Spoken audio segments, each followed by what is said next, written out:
terkait infografis perihal makanan yang harus dikonsumsi untuk mencegah virus corona ini, Dok. Sampai tadi saya baca ada sejumlah catatan, yakni untuk mencuci sayur dan buah dengan bersih, kemudian Ya. lauk dimasak dengan matang, dan hindari gula dan garam dan lemak berlebih. Ya. Ini untuk catatan-catatannya emang untuk keseluruhan makanan yang akan dikonsumsi, Dok, seperti itu? Ya, tentu saja, dan untuk keseluruhan populasi.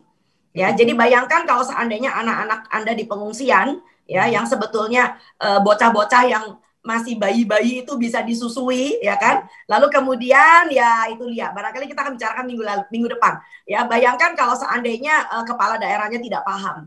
Ya, lalu kemudian hanya mengandalkan bantuan-bantuan sosial yang sifatnya justru makanan-makanan kemasan, kalengan sebagainya, dan bahkan kalau Anda mendapatkan telur, Anda harus bisa bersyukur lebih banyak. Itu penting, ya. Jadi ibunya juga harus diusahakan punya tenda yang nyaman sehingga ibu ini bisa menyusui dengan baik.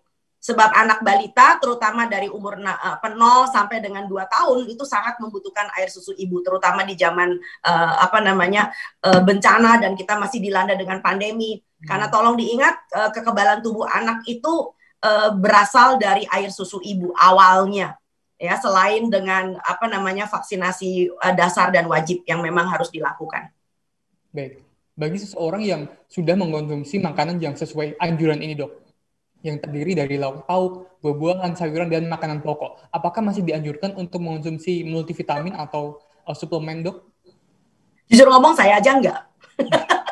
Saya aja enggak. Karena apa? Karena kebutuhan kita tuh nggak banyak, Mas. Kebutuhan kita nggak banyak, seperti vitamin C. Vitamin C buat seorang perempuan usia kurang lebih seperti saya, itu cuma di bawah 100 mg. Satu. Kedua, pun kalau saya diberi vitamin, kadang-kadang saya suka lupa, Mas. Karena saya paling nggak senang nenggak tablet, wes gitu. Satu, ya.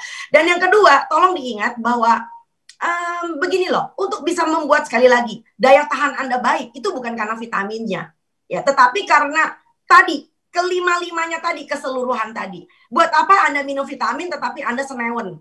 Anda selalu memikirkan, waduh, akhir tahun, waduh, saya kayaknya ini nggak bisa traveling, aduh, hidup saya susah, aduh, perusahaan saya mulai rumbuh, ya kan?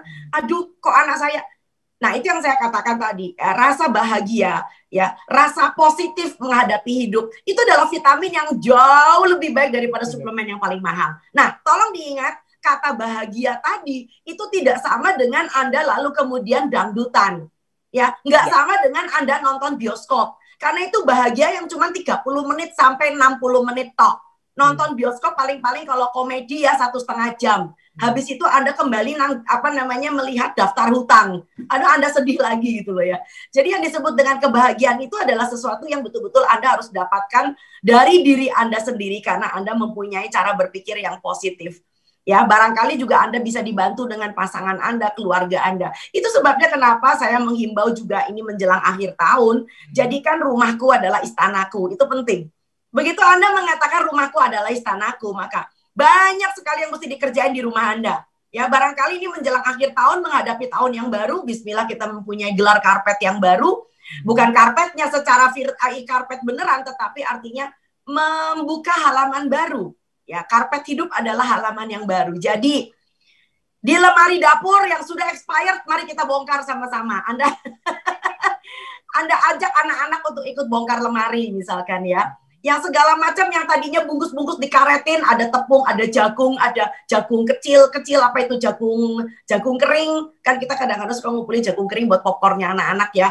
Ada yang namanya kacang hijau. Biasanya tuh kalau ibu-ibu cuma digunting lalu diuntal-untal lalu pakai karet. Yuk kita punya kotak-kotak kecil, kotak-kotak plastik. Kita susun, ya. Jadi lemari dapurnya tuh cantik, ada tulisannya. Kotak jagung kering, kotak sagu, kotak tepung beras, ada kotak kacang tolo. Ya, jadi bagaimana kita bisa membuat rumahku adalah istanaku. Ya, lalu kemudian itu, mumpung ini belum hujannya terlalu lebat, turunkan semua tirai. Nah, nanti tahun baru itu jadi tirainya kinclong, nggak kulu-kulu gitu loh ya, nggak. Semua jaket-jaket oke, kita laundry dan sebagainya. Jadi saya tuh paling senang libur itu ada di rumah, jujur ngomong gitu loh. Jadi kalau keluyuran itu duitnya banyak, nanti pulang rumah juga masa punya utang. Silakan Mas. Terima kasih sudah nonton. Jangan lupa like, subscribe, dan share ya.